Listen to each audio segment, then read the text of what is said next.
aussi pour cela qu'il peut sauver parfaitement ceux qui s'approchent de Dieu par lui, étant toujours vivant pour intercéder en leur faveur. Le deuxième texte est en Psaume 105, 4. « Ayez recours à l'Éternel et à son appui. Cherchez continuellement sa face. » Si j'avais Jésus en face de moi, qu'est-ce que je lui demanderais? Alors imaginez, vous êtes au lit, c'est un jour de vacances et votre enfant qui a 2 ou 3 ans vient vous voir et il vous dit « Papa, maman, j'ai faim ».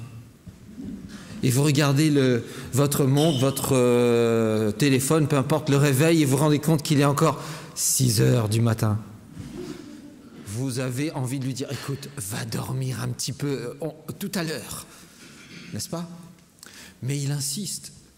J'ai faim. Heureusement qu'il ne va pas voir le voisin d'ailleurs, parce que ça voudrait dire que je ne sais pas m'en occuper. Il va voir chez le voisin comment il peut manger.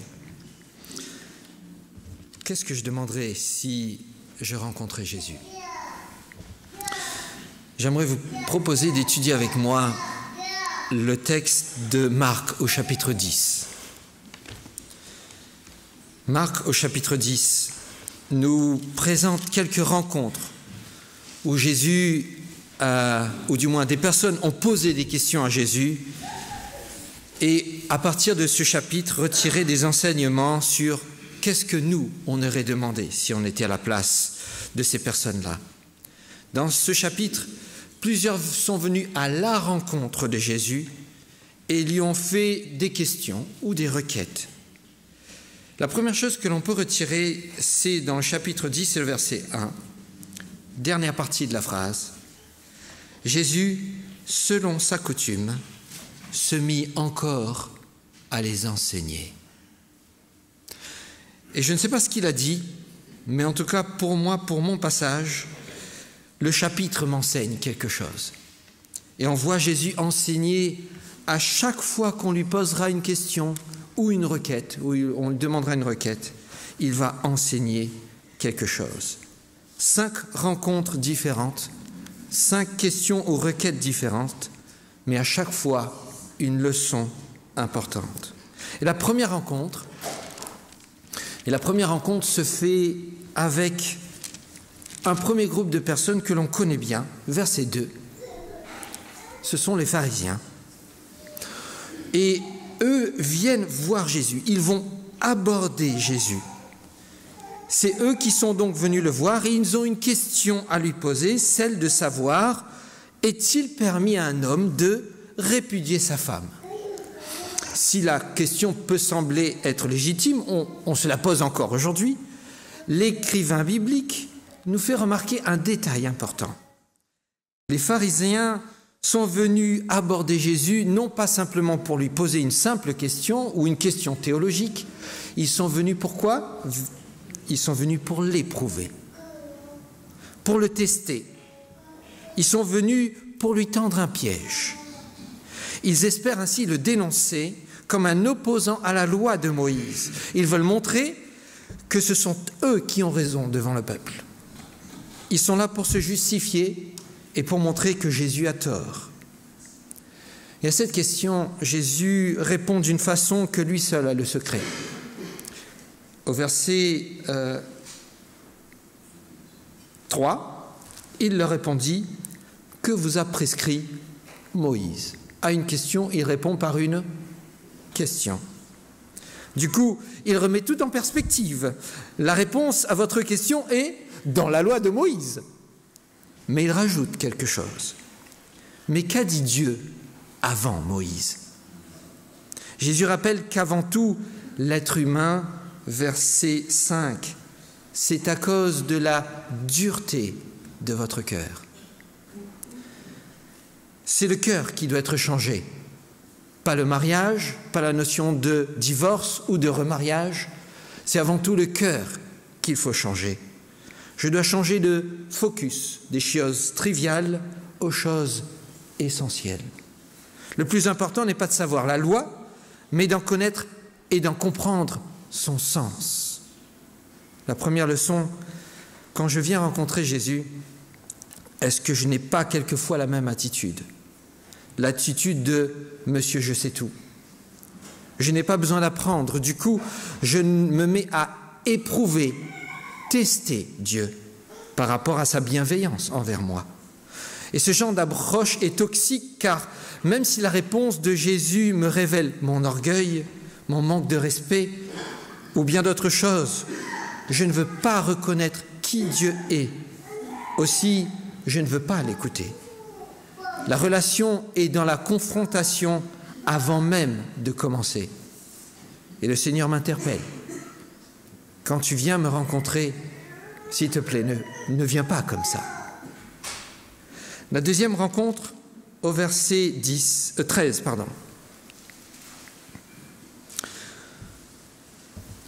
La deuxième rencontre, on lui amena des petits-enfants afin qu'il les touche. Une autre rencontre, pas de question, mais une requête formulée aux disciples de Jésus, pour qu'ils touchent les petits-enfants. Cette requête nous montre qu'il y avait des gens, contrairement aux pharisiens, qui appréciaient Jésus, parce qu'on ne peut pas confier ses enfants à quelqu'un qui est le rebut de la société. On confie ses enfants non pas au premier venu pour une bénédiction. Ce genre de bénédiction était confié aux rabbins, aux rabbis de la société. Et Jésus va leur accorder cette bénédiction. Mais d'abord, il va rappeler à l'ordre ses propres disciples qui, semble-t-il, considéraient les enfants comme une distraction ennuyeuse. Il prend aussi le temps d'enseigner. Verset 14, Jésus, voyant cela, fut indigné et leur dit « Laissez venir à moi les petits-enfants et ne les en empêchez pas, car le royaume de Dieu est pour ceux qui leur ressemblent. Je vous le dis en vérité, quiconque ne recevra pas le royaume de Dieu comme un petit enfant n'y entrera pas. » Puis il les prit dans ses bras, les bénit en leur imposant les mains. Il prend le temps d'enseigner. Ces enfants-là, ils ont une attitude que j'aime. Et c'est celle que vous devriez avoir si vous voulez avoir le royaume de Dieu. Le salut se trouve donc dans une attitude telle que les enfants ont. Et finalement, Jésus les a pris dans ses bras, les a bénis. On voit ici le côté intime d'une relation que Jésus propose. La deuxième leçon donc, quand je viens rencontrer Jésus, qu'est-ce que je recherche?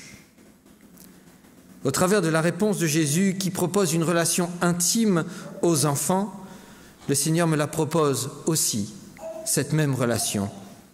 À la manière des disciples, est-ce que je ne mets pas des distances entre Jésus et moi et je dis « je veux une bénédiction, mais reste là où tu es et laisse-moi vivre ma vie. Je veux une bénédiction, mais ça s'arrête là. Laisse-moi vivre comme je veux et bénis-moi quand même. » La troisième rencontre, à partir du verset 17,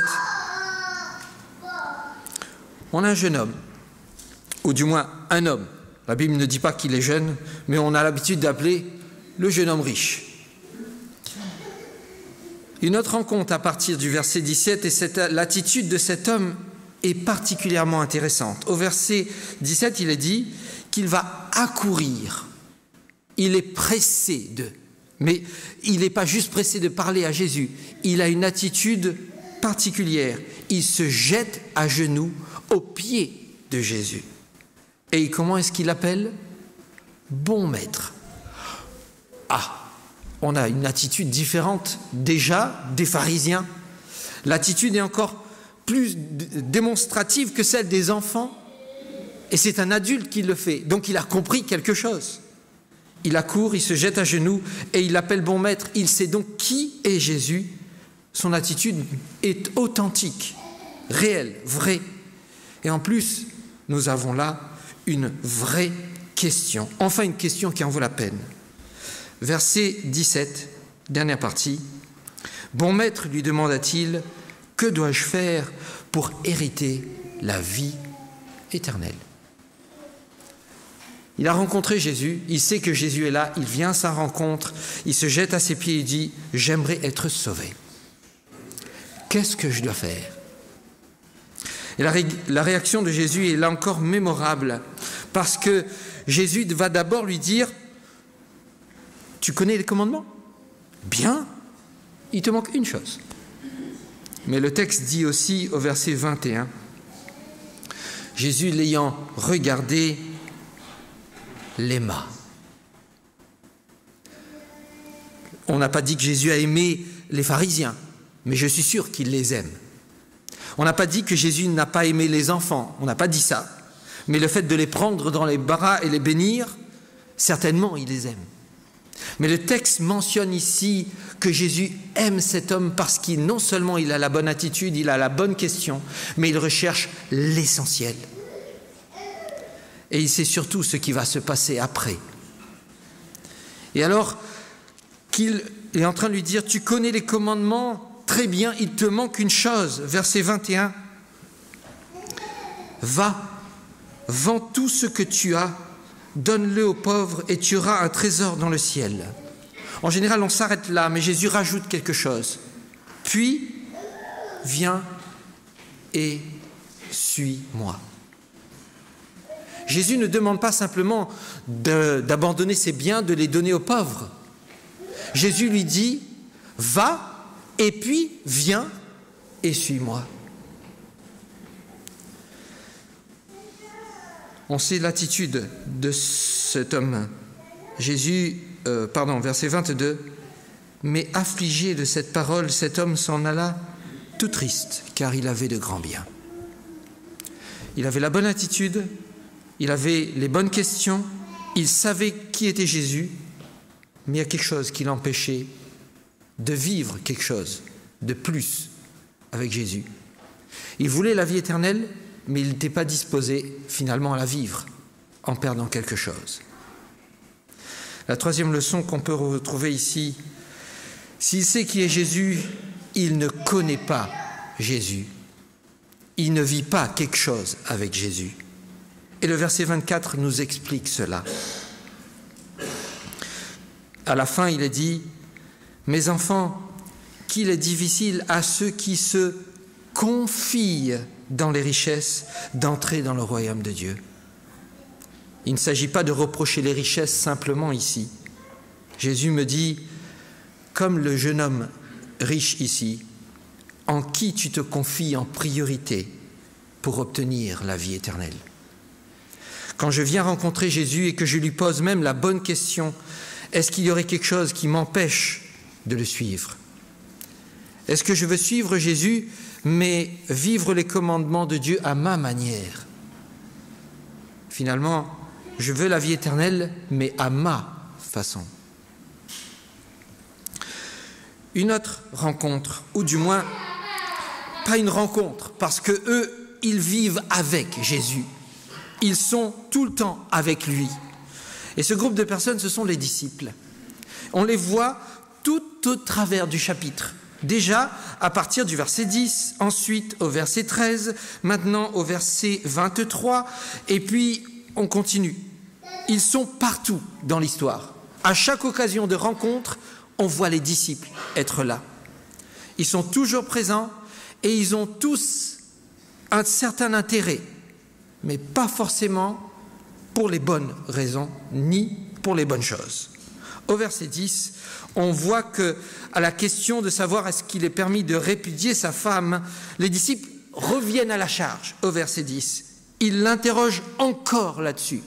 Comme si ce que Jésus a dit, ce n'était pas très clair. Il faut que le commandement soit clair dans leur tête. Et Jésus leur dit, verset 11, celui qui répudie sa femme et en épouse une autre commet un adultère.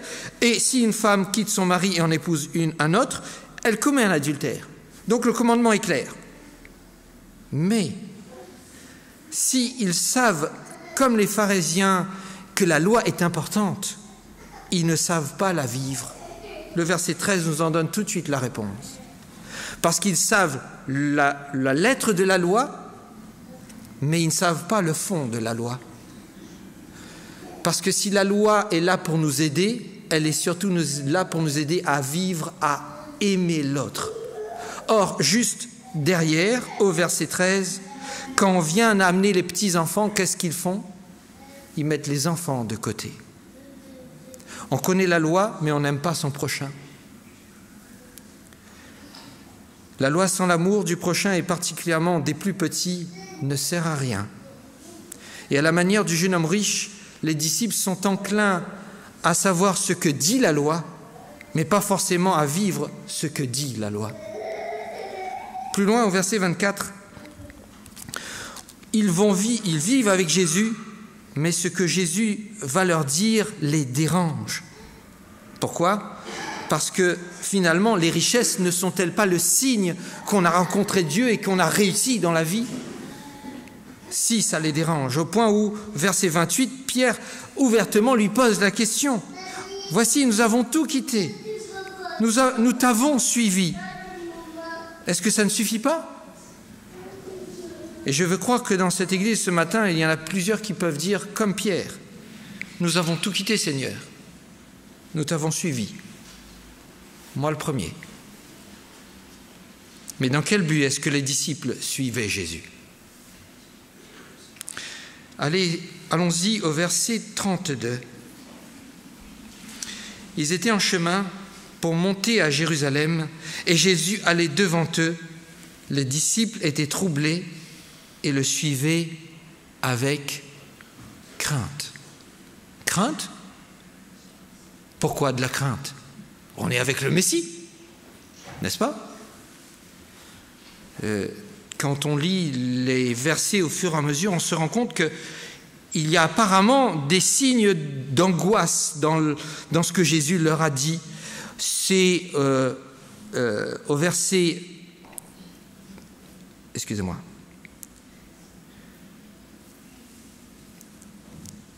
Il y a un intérêt surtout à partir du verset 35 à 45. On découvre qu'il y a une attitude égoïste de la part des disciples. On suit Jésus, mais on veut une place dans le royaume de Dieu. Si vous lisez au verset 35 à 37, Jacques et Jean s'approchent de Jésus et lui disent « Maître, nous voudrions que tu fasses pour nous ce que nous te demandons. » Vous avez déjà demandé ça à Dieu, vous ? Et il leur dit « Que voulez-vous que je fasse pour vous ? Accorde-nous, lui dirent-ils, d'être assis l'un à ta droite, l'autre à ta gauche, quand tu seras dans ta gloire. » Et Jésus leur répond « Vous ne savez pas ce que vous demandez. » Et ça m'interpelle, parce que finalement, pourquoi je suis devenu pasteur ? Ou pourquoi est-ce que je suis adventiste depuis tant d'années ? Est-ce que ce n'est pas pour être reconnu de Dieu ? Eh bien, Jésus me dit non. Pourquoi est-ce qu'ils s'indignent ? Pourquoi est-ce qu'ils ont peur de suivre Jésus ? On se rend compte qu'il n'y a pas que 2 qui sont comme ça. Il y en a les 10 autres aussi au verset 41. Les 10, ayant entendu cela, commencèrent à s'indigner contre Jacques et Jean. Mais de quoi est-ce qu'ils s'indignent en fait ? Est-ce qu'ils s'indignent du fait que Jacques et Jean ont fait une mauvaise demande ? Ou est-ce qu'ils s'indignent du fait que eux aussi ils ont de l'ambition et ils auraient peut-être voulu être à la place de Jacques et Jean pour poser cette question ? Ils jalousent leurs camarades. Jésus, là encore, prend le temps d'enseigner. Le suivre veut dire d'abord, verset 30, « Ne reçoivent-tu présentement dans ce siècle des maisons, des frères, des sœurs, des mères, des enfants, des terres, avec des persécutions, et dans le siècle à venir, la vie éternelle. » Verset 42, Jésus les appela et leur dit, « Vous savez que ceux qu'on regarde comme les chefs des nations les tyrannisent, que les grands les dominent. Mais il n'en est pas de même au milieu de vous. Quiconque veut être grand parmi vous, qu'il soit votre serviteur. Vous voulez me suivre, vous voulez être reconnu, soyez au service. Servez d'abord. » La 4e leçon, les disciples marchent avec Jésus, vivent avec Jésus, mais eux non plus ne connaissent pas Jésus.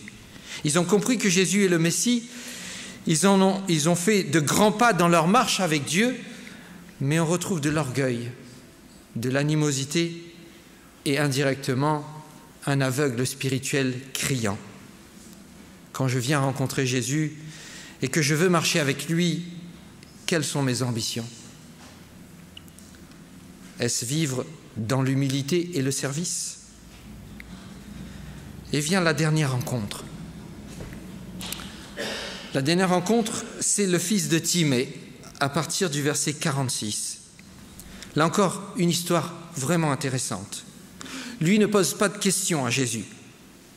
Au contraire, quand vous lisez le verset 51, c'est Jésus qui lui pose une question. « Que veux-tu que je te fasse ?» Mais il interpelle Jésus. Il a une requête, que je recouvre la vue. Sa requête ressemble indirectement un peu à celle des enfants.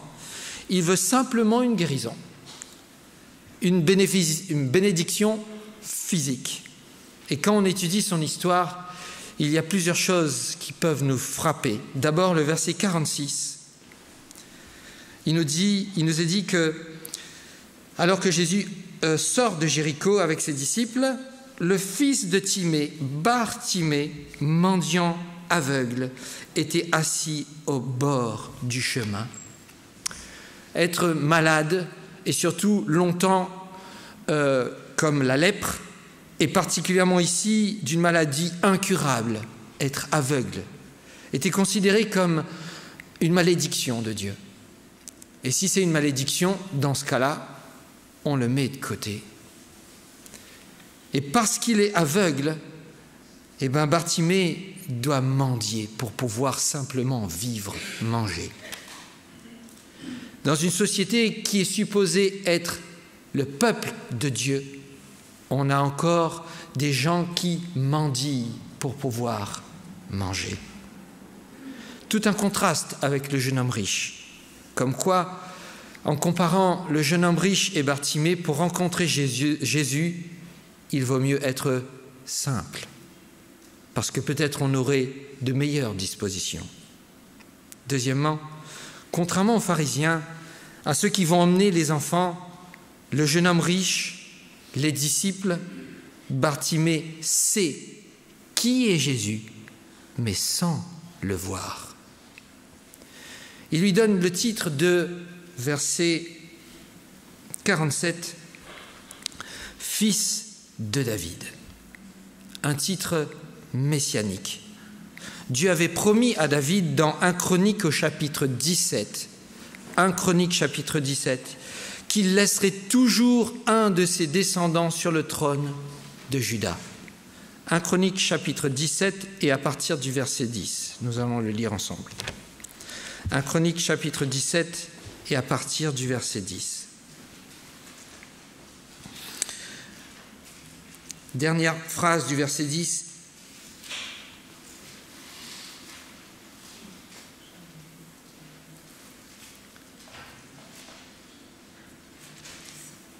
Je t'annonce, 1 Corinthiens chapitre 17 et à partir du verset 10, je t'annonce que l'Éternel te bâtira une maison. On parle à David ici. Quand tes jours seront accomplis et que tu iras auprès de tes pères, j'élèverai ta postérité après toi, l'un de tes fils, et j'affermirai son règne. Ce sera lui qui me bâtira une maison, j'affermirai pour toujours son trône.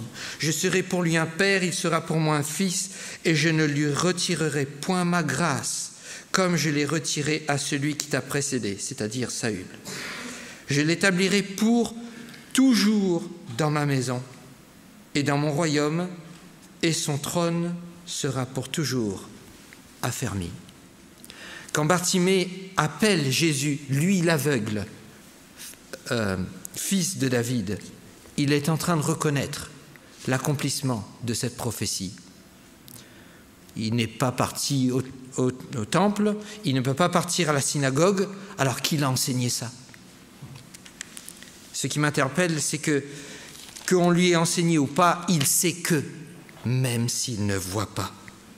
Bartimée reconnaît en Jésus ce descendant digne héritier du trône de David. Troisièmement, les disciples avaient posé la question à Jésus au verset 26. qui peut être sauvé? Et Jésus donne la réponse dans l'expérience de Bartimée. Au verset 52, Jésus répond à Bartimée, « Va, ta foi t'a sauvé. » La foi de l'aveugle transcende sa maladie et son besoin de guérison. Elle le pousse vers celui-là seul qui peut le guérir.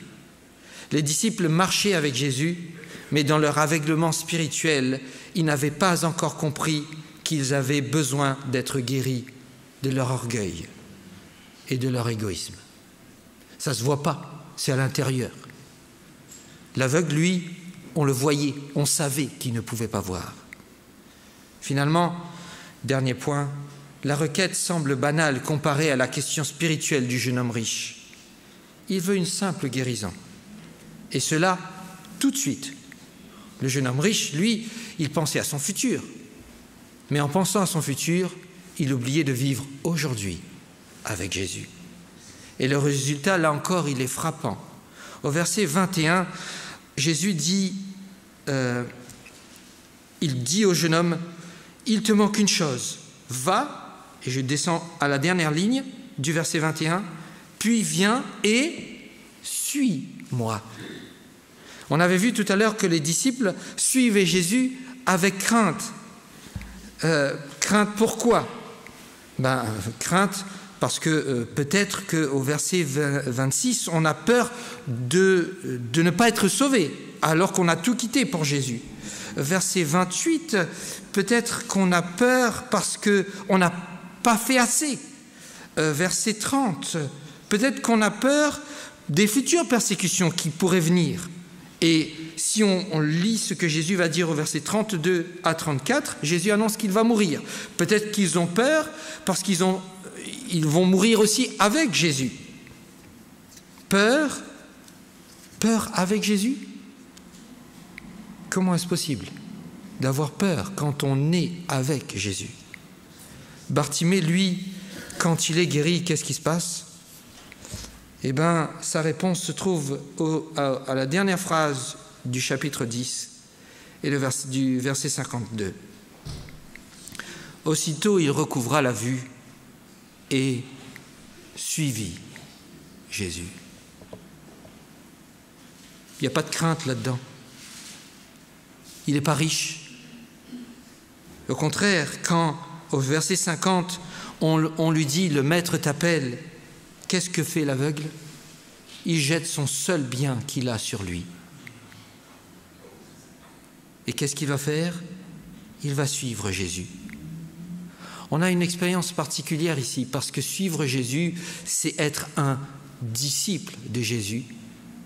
C'est la dernière fois que Jésus monte à Jérusalem. Et bien que Bartimée ne sait pas cette histoire-là, qu'est-ce qui va se passer après? Quand il a rencontré Jésus et qu'il est guéri physiquement, il est guéri aussi spirituellement. Il suit Jésus jusqu'à Jérusalem. Il devient un disciple.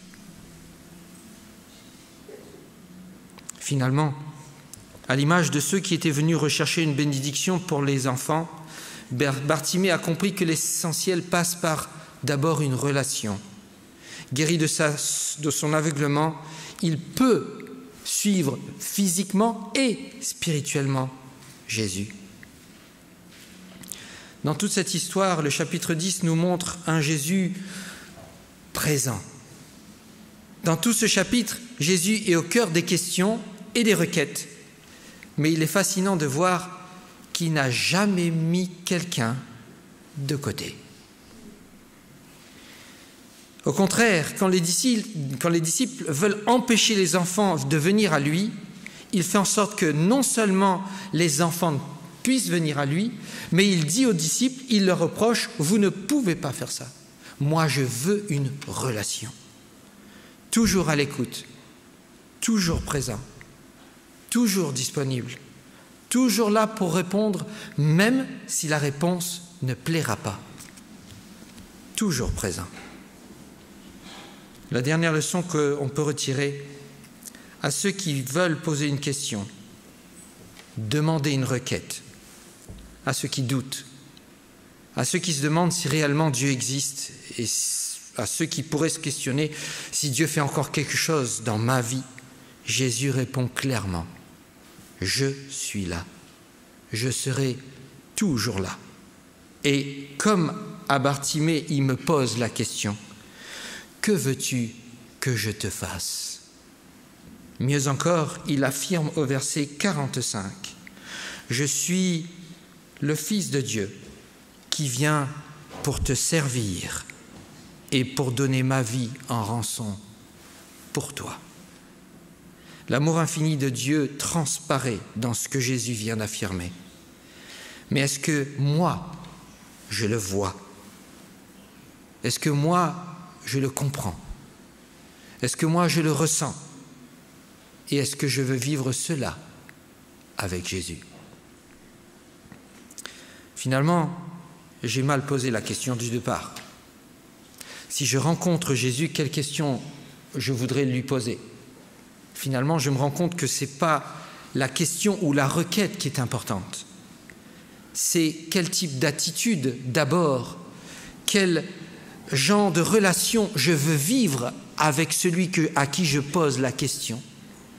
Parce que si je pose la question et finalement je veux vivre ma vie, ça ne sert à rien.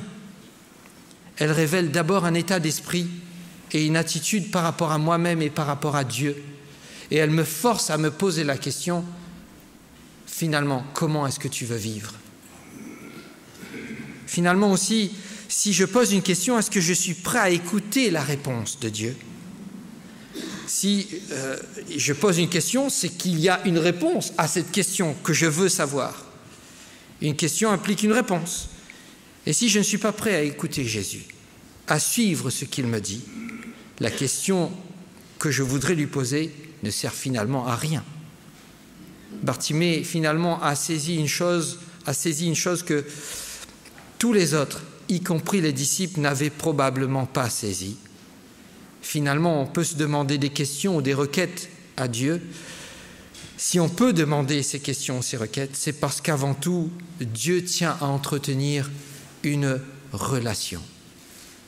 Et pas simplement une relation courante. Dieu s'attend à une relation de confiance, de foi sincère de ma part envers lui. Hébreux au chapitre 6 et le verset 11. Hébreux au chapitre 6, l'Hébreux chapitre 11 et le verset 6. Hébreux chapitre 11 et le verset 6. Un texte qui fait toujours réfléchir. Hébreux chapitre 11 et le verset 6. Or, sans la foi, il est impossible de lui être agréable, car il faut que celui qui s'approche de Dieu croit que Dieu existe et qu'il est le rémunérateur de ceux qui le cherchent. Deux choses. Il faut d'abord croire qu'il existe. Si on ne croit pas, ce n'est pas la peine de lui poser la question.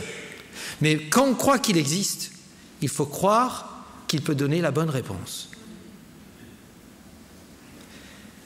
Et j'aime la première partie du verset 6. Or, sans la foi, il est impossible de lui être agréable. Et je me suis posé la question, mais qu'est-ce que ce verset a à nous apprendre par rapport à ce qu'on a vu ce matin? Et en recherchant un petit peu, je me suis rendu compte que le mot grec qui est utilisé ici, on le retrouve dans la traduction de l'Ancien Testament. Et devinez où est-ce qu'on trouve ce mot « être agréable » dans l'Ancien Testament. Cette réponse, nous la trouvons dans la traduction du mot « marcher avec ». Quand vous voyez le texte de Genèse au chapitre 5 et on nous dit que Enoch marcha avec Dieu en hébreu, les traducteurs de la Septante vont le traduire « Enoch plut à Dieu ». Et donc, pour les traducteurs, marcher avec Dieu, c'était plaire à Dieu. Et si on fait le chemin inverse, verset 6 de Hébreux chapitre 11, « Or, sans la foi, il est impossible de marcher avec lui. »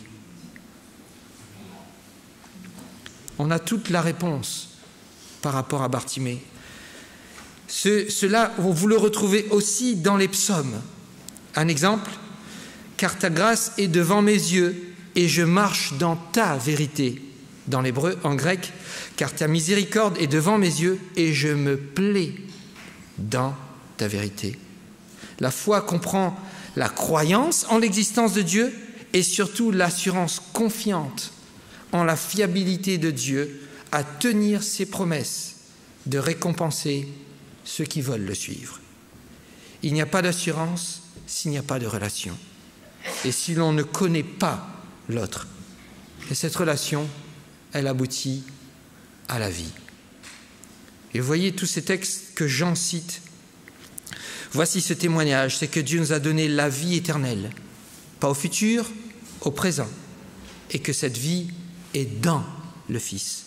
Or, la vie éternelle, c'est qu'ils te connaissent, présent. Toi, le seul vrai Dieu, est celui que tu as envoyé. Celui qui croit, présent, a la vie éternelle, présent. Celui qui ne croit pas au Fils ne verra pas la vie. Celui qui écoute ma parole et qui croit à celui qui m'a envoyé a, présent, la vie éternelle et ne vient point en jugement, mais il est passé de la mort à la vie. J'avais mal posé, je crois, la question au départ. Si je rencontre Jésus, est-ce que je suis prêt à laisser Jésus entrer dans ma vie avant de lui poser la question, avant de lui poser ma requête? Ma prière ce matin, c'est que je ne cherche pas simplement à poser des questions ou demander des requêtes à Dieu, mais que ces questions, requêtes ou quoi que ce soit que j'aurai besoin soient dans le but d'établir et de maintenir une relation profonde, sincère, durable avec mon Sauveur et Seigneur. Amen.